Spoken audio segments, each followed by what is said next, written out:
So the human layer, the first kind of outside layer. So we talk about being data driven, being information driven, data at your fingertips, data in your face. What that means is all of our users have access to data. But it just so happens that humans are the weakest link.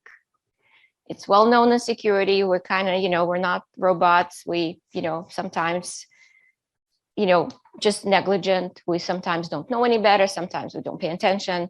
There are malicious insiders. It's known people steal data and sell it. There's all kinds of different social engineering, which some of us are, gullible enough to fall for that. So how do you mitigate this? Kind of like a couple of things. There's obviously access management control where, you only get access to whatever you need. And there are also phishing simulations. I don't know how many of you fall for those. I know periodically I do. Those are basically emails that kind of similar to malicious emails that you could normally get. So what they do is they train you how to identify those and kind of not fall for it and click on the link and share your credentials. Next layer of security is the perimeter layer. It systems and technology that protect people and assets within a facility and its grounds. So physically, some of us go to the office, some of us used to go to the office, that you need either to check in or use a card to get in. So how do you protect it?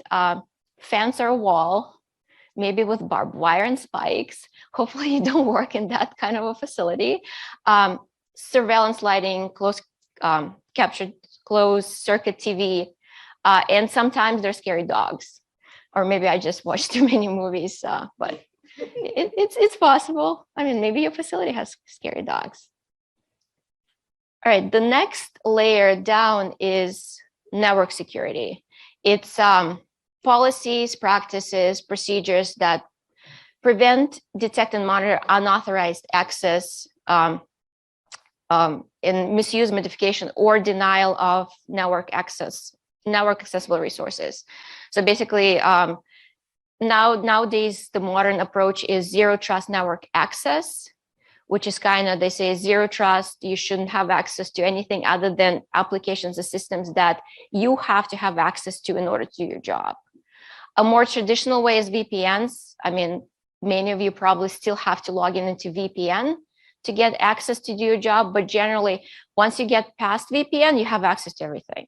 So it's not exactly the best, the most scalable, most reliable way to protect networks. There's also network segmentation, firewalls, antivirus software.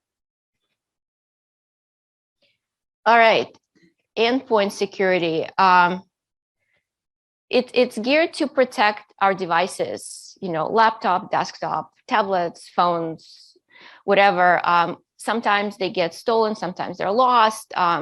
Sometimes they're software installed to spy on user activity, still ultimately to steal login credentials and gain entry into the networks. How do you protect that?